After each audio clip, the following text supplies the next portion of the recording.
तुम्ही पण प्राणीप्रेमी आहात का? अहो मग एखादं भुवू पाळा, एखादी मनीमाऊ पाळा. का तुमच्या कष्टाचा पैसा त्या मार्केटमधल्या बुल आणि बेअरच्या कशात घालताय? अहो त्याला समतासोबत वाढवा ना. समता पतसंस्था. टेन्शन नाही, रिटर्न्स निवडा. कोपरगाव नगर परिषदेची निवडणूक पार पडून 30 नगरसेवक निवडून आले असून नुकतीच नगराध्यक्ष, उपनगराध्यक्ष, गटनेते व स्वीकृत नगरसेवकांची निवड झाली आहे. मात्र प्रभाग क्रमांक 9 हा अनुसूचित जाती SC प्रवर्गासाठी राखीव असलेल्या जागेवरून निवडून आलेले उपनगराध्यक्ष जितेंद्र चंद्रकांत रणशूर यांच्या जात प्रमाणपत्रावर आक्षेप घेतला जात आहे. त्या संदर्भात सागर निंबाहेर यांनी शासकीय स्तरावर माहिती घेतल्याचा दावा केलाय. त्यानुसार रणशूर यांच्या वडिलांचा शाळा सोडल्याचा दाखला, मेथडिस्ट स्कूल तसेच शासकीय सेवेत असताना असलेले सर्व्हिस रेकॉर्ड तपासल्यावर त्यांच्या वडिलांची जात इंडियन ख्रिश्चन अशी नमूद असल्याचं सांगितलं जात आहे. त्यामुळे रणशूर यांनी SC प्रवर्गातून अर्ज भरून निवडणूक लढवली असली तरी ते त्या प्रवर्गात बसत नाही तसा आक्षेप नोंदवण्यात आलाय. याबाबत सागर आहेर यांच्यामार्फत जात प्रमाणपत्र पडताळणी समितीकडे अपील दाखल करण्यात आले असून शिर्डी येथील उपविभागीय अधिकारी यांनी दिलेल्या जात प्रमाणपत्रकाविरोधातही अपर जिल्हाधिकाऱ्यांकडे तक्रार करण्यात आली आहे. ही कारवाई जातीचे प्रमाणपत्र देणे व पडताळणी अधिनियम 2000च्या तरतुदीनुसार करण्यात आल्याचं सांगण्यात आलं आहे. या प्रकरणी सध्या प्रशासकीय स्तरावर कार्यवाही सुरू असून अंतिम निर्णय संबंधित समिती व न्यायालयीन प्रक्रियेनंतरच होणार आहे. दरम्यान इतर 4 ते 5 नगरसेवकांच्या नामनिर्देशनाबाबतही काही कागदपत्रे उपलब्ध झाल्याचा दावा करत त्यांच्या विरोधातही लवकरच तक्रार दाखल करण्यात येणार असल्याचं आहेर यांचे वकील ॲडव्होकेट मुन्ना सय्यद यांनी सोमवारी गौतम बँकेच्या सभागृहात आयोजित पत्रकार परिषदेत दिली आहे. या सर्व आरोपांवर उपनगराध्यक्ष जितेंद्र रणशूर यांची अधिकृत भूमिका अद्याप समोर आलेली नाही. प्रशासकीय व न्यायालयीन निर्णयानंतरच या प्रकरणाचे अंतिम चित्र स्पष्ट होणार आहे. निर्भीड न्यूज, योगेश डोके, कोपरगाव. कोपरगाव नगर परिषदेची निवडणूक झालेली आहे हे आपणा सर्वांना ज्ञात आहेच. यामध्ये एकूण 30 नगरसेवक जे आहे ते निवडून आलेले आहे आणि नुकतीच नगराध्यक्ष, उपनगराध्यक्ष, गटनेते, स्वीकृत नगरसेवक यांच्या नेमणुकाही झालेल्या आहेत. आपल्या कोपरगाव नगर परिषदेच्या प्रभाग क्रमांक 9 हा जो प्रभाग होता हा राखीव होता आणि हा SC प्रवर्गाकरता राखीव होता. आणि या SC प्रवर्गामध्ये आपले उपनगराध्यक्ष जे आहे जितेंद्र चंद्रकांत रणशूर यांनी SC प्रवर्गामधून 9 या प्रभागातनं आपला अर्ज SC प्रवर्गासाठी भरला होता.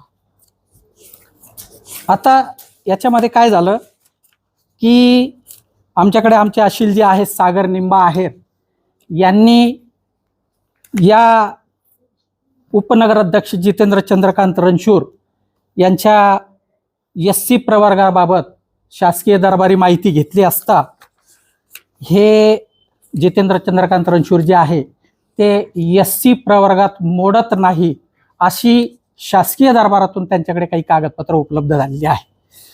विशेषतः जितेंद्र चंद्रकांत रणशूर यांचे जे वडील आहेत चंद्रकांत जयवंत रणशूर यांचा मेथॉडिस्ट प्रायमरी स्कूलचा शाळा सोडल्याचा दाखला पाहिला असता त्यांची जात व पोटजात यामध्ये ख्रिस्ती अशी जात असल्याचं नमूद आहे.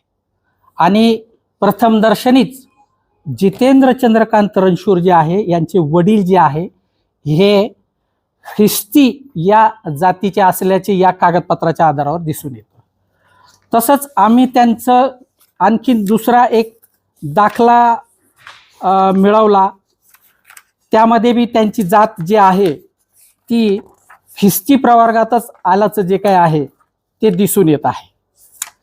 सर्वात महत्त्वाचं म्हणजे शासन दरबारी जितेंद्र चंद्रकांत रणशूर जे आहे उपनगराध्यक्ष यांचे वडील शासकीय सेवेत नोकरीला होते. त्यांचं सर्व्हिस रेकॉर्ड जे आहे ते सुद्धा आम्ही आमचे अशील जे आहे सागर निंबाहेर यांच्या मार्फतीनं पाहिलं असता तर त्याच्यामध्ये त्यांची जात इंडियन ख्रिश्चन अशी असल्याचं नमूद आहे असं कागदपत्रावरून प्रथमदर्शनी दिसून येतं. म्हणजेच प्रथमदर्शनी हे उपनगराध्यक्ष जे आहे यांनी प्रभाग क्रमांक 9 SC प्रवर्गामध्ये जरी अर्ज भरला असला तरी त्यांच्या वडिलांची जात ही ख्रिस्ती असल्याचं प्रथमदर्शनी दिसून येत आहे आणि त्यामुळं त्यांनी हा जो SC प्रवर्गातून फॉर्म भरून जे निवडून आलेले आहे ते प्रथमदर्शनीच बेकायदेशीर असल्याचं दिसून येतं. त्यामुळं आम्ही आमचे अशील सागर निंबा आहेर यांच्या मार्फतीनं जात प्रमाणपत्र पडताळणी समितीकडे सुद्धा अपील दाखल केलेलं आहे. तसंच त्यांनी जो जातीचा दाखला मान्य उपविभागीय अधिकारी साहेब शिर्डी यांच्याकडून मिळवला त्याच्या विरुद्ध सुद्धा आम्ही शिर्डी येथील कलेक्टर साहेबांकडं जे आहे ते आम्ही अपील दाखल केलेलं आहे. आणि सदरचं अपील जे काही आहे ते जातीचे प्रमाणपत्र देण्याचे व त्याच्या पडताळणीचे विनियम अधिनियम 2000च्या तरतुदीनुसार केलेलं आहे.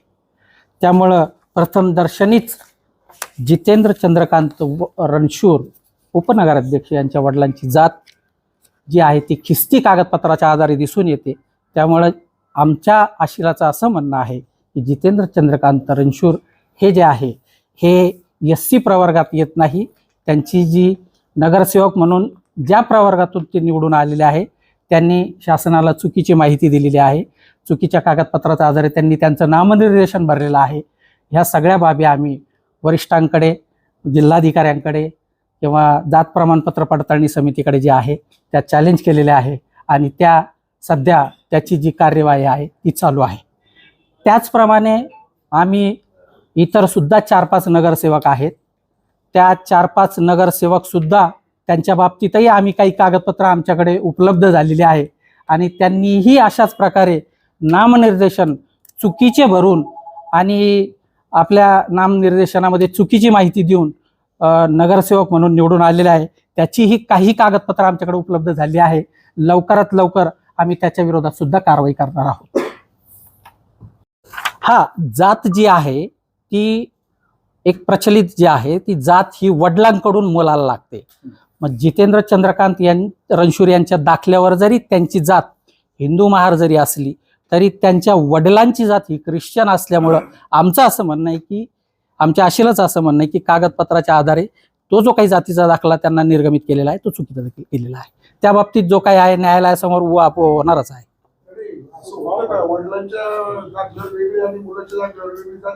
नाही, आता आमच्याकडे तर तसं प्रकरण आलेलं आहे. आता याच्या बाबतीतलं जे काही निराकरण आहे ते मान्य न्यायालय पुढे होणारच आहे आणि त्या बाबतीत आम्ही फर्म आहोत की हे जी काही कागदपत्रे जी आहे ती चुकीची आहे, त्यांची जातही चुकीची आहे. त्या बाबतीत आम्ही कारवाई चालूच केलेली आहे. नाही, काय असतं की जाती ज्यावेळेस नामनिर्देशन करतो त्यावेळेस काही दिवसानंतर जात पडताळणी करावी असे नियम आहेत. त्यामुळे ते विदिन 6 मंथ म्हणा किंवा काय कायद्याच्या तरतुदीप्रमाणे ते त्यांचा जात पडताळणीचा दाखला दाखल करतील जात पडताळणी झाली तर. परंतु हा दाखलाच चुकीचा आहे त्याच्याकरता आम्ही जात पडताळणी समितीकडेच ऑब्जेक्शन घेतलेलं आहे ना. अजून तो विषय प्रलंबित आहे आणि त्यामध्ये आम्हाला यश येणार आहे आम्हाला खात्रीच आहे. त्यामुळे आम्ही तिथे भांडणारच आहोत ही प्रथमदर्शनी चुकीचं आहे म्हणून कागदपत्राच्या आधारे. प्रकारचे जेव्हा आरोप केले जातात आणि कागदोपत्री पुरावा सादर केला जातो तर समोरची पार्टी वेळ काढूपाना नेते. तर यामध्ये पर्टिक्युलरली आम्ही ह्या पर्टिक्युलर पार्टीला कोणताही वेळ देणार नाही. आम्ही जिल्हाधिकाऱ्याकडे असो किंवा न्यायालयाकडे असो किंवा जात प्रमाणपत्र पडताळणी समितीकडे असो तिथं योग्य वेळेत आणि शक्य तितक्या लवकर याचा निकाल आणि त्याचा छडा आम्ही लावणार आहोत. हो आहे ना टाइम लिमिट. त्याकरताच आम्ही त्या टाइम लिमिटची मागणी करणार आहोत.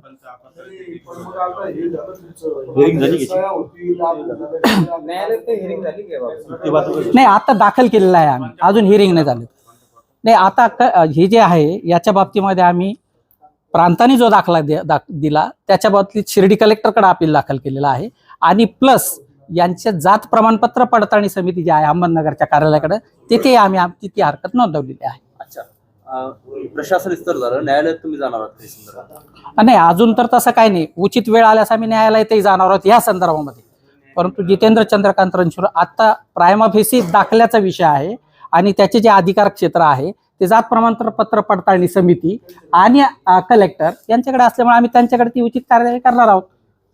साधारण किती दिवसात ह्या सर्व गोष्टी नाही, आम्ही तर लवकरात लवकर याचा छडा लावणार आहोत. नोटिसा निघाल्यानंतर त्यांचा अपिअरन्स आल्यानंतर त्यांचं म्हणणं वगैरे आल्यानंतर त्याच्या पद्धतीत आम्ही ती लवकरात लवकर न्यायालयीन प्रक्रिया पूर्ण करणार आहोत. आपल्या पाल्यासाठी स्पर्धा परीक्षांची भक्कम तयारी करायची आहे का? IIT, नीट, मेडिकल, NDA सारख्या मोठ्या स्पर्धा परीक्षांची तयारी योग्य वयात सुरू होणं खूप महत्त्वाचं असतं. म्हणूनच कोपरगावमध्ये इयत्ता 6वी पासून मजबूत पाया घालणारा एकमेव foundation class AK science foundation academy. गेल्या 10 वर्षांचा यशस्वी अनुभव, अनेक विद्यार्थ्यांची IIT व मेडिकलमध्ये निवड. कोपरगावमधील ओरिजिनल फाउंडेशन कोर्स कंडक्ट करणारा एकमेव क्लास. नवीन बॅचेस 1 मार्च पासून सुरू. Limited seats. आजच प्रवेश निश्चित करा. संपर्क 8766560083. AK science foundation academy, Kopargaon.